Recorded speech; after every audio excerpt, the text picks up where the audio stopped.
লোভনীয় এই পুডিংটা ঘরে থাকা উপকরণ দিয়েই বানিয়েছি। অনেকের ঘরেই ভ্যানিলা এসেন্স থাকে না। একটা সিক্রেট টিপস দিয়ে সম্পূর্ণভাবে আপনি ভ্যানিলা এসেন্স ছাড়াই বানাতে পারবেন। চলেন রেসিপিটা শেয়ার করি। হ্যালো ভিউয়ার্স, আসসালামু আলাইকুম। ফুড ইজ ফাইমা কিচেন থেকে সবাইকে স্বাগতম।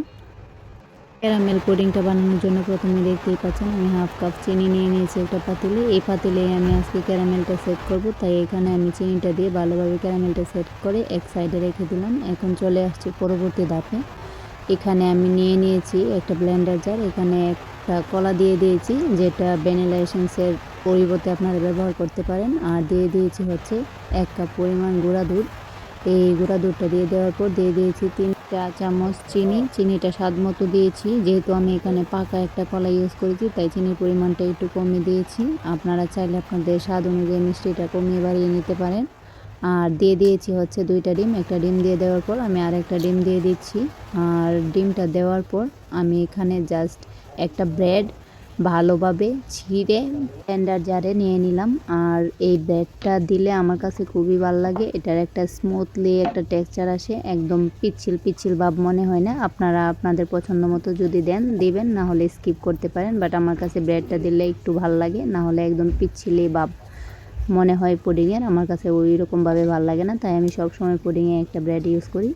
এই তো আমার ব্রেডটা দেওয়ার পর আমার মিশ্রণটা এখন আমি ব্লেন্ড করে নিয়েছি। ব্লেন্ড করে নেওয়ার পর যে পাতিলে আমি পুডিংটা সেট করব, এখানে আগেই ক্যারামেলটা সেট করে নিয়েছি। এখন আমার বাকি যে মিশ্রণটা তৈরি করেছি ব্লেন্ডারের সাহায্যে, সেই মিশ্রণটাকে আমি জাস্ট পুডিংয়ের সেট করা পাতিলে ঢেলে দিব। ঢেলে দেওয়ার পর এটাকে ভালোভাবে ক্লিন করে এই পুডিংয়ের মিশ্রণটাকে পাতিলে নিয়ে নিব। আমি জাস্ট 1 কাপ পরিমাণ দুধ দিয়ে আজকে যে পুডিংয়ের পুরটা বানিয়েছি, এটা খুবই অল্প পরিমাণে হয়েছে। বাট আপনারা চাইলে এর মেজারমেন্ট কাপ দিয়ে একটু কম বেশি করে নিতে পারেন। এইটাকে জাস্ট আমি একটু টেপ টেপ করে নিয়ে দিব।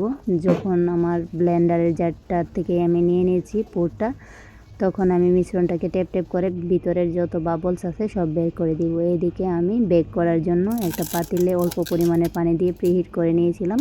আমি জাস্ট এইভাবেই পাতিলটা দিয়ে দিলাম আর একটা ঢাকনা দিয়ে ঢেকে দিব। এটাকে 20 মিনিটের জন্য বেক করে নিব। 20 মিনিট পর ফিরে আসছি। আমার পুডিংটা একদমই রেডি হয়ে গেছে। যেহেতু আমার একটা ডিম 2টা ডিমের আর 1 কাপ পরিমাণের দুধ, তাই বেশি সময় লাগে না। আপনারা যদি বেশি পরিমাণে বানাতে চান তাহলে অবশ্যই একটু বেশি সময় নিয়ে বেক করে নেবেন। আর এই তো আমার পুডিংটা দেখেন, এখন আমি হয়ে যাওয়ার পর জাস্ট মোল্ড আউট করব। আর পুডিংটা মোল্ড আউট করার পরে পুডিংয়ের লুকসটা জাস্ট দেখেন। যার ক্যারামেলটা পারফেক্ট বানানো হয় তার পুডিংয়ের লুকসটা বেশি সুন্দর হয়। আপনারা ক্যারামেলটা অবশ্যই সুন্দরভাবে বানিয়ে তৈরি করে নেবেন। আর আমার পুডিংটা দেখেন, জাস্ট অসাধারণ লাগছে। আর এরকম দেখতে সুন্দর হওয়া পুডিংগুলো খেতেও অনেক ভালো লাগে। আমি শিওর আপনারা যদি এইভাবে বাসায় বানিয়ে একবার ট্রাই করেন পুডিং, তাহলে আপনারা বাজার থেকে 400 টাকা দিয়ে পুডিং কিনে খাওয়ার ইচ্ছাটাই মনে হয় থাকবে না। আর অবশ্যই খেয়ে আমাকে রিভিউ দিবেন। আর ভিডিওটি কেমন লাগলো সবাই কমেন্টে জানাবেন।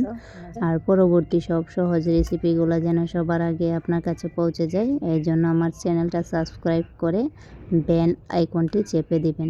সবাই ভালো থাকবেন, সুস্থ থাকবেন। আল্লাহ হাফেজ।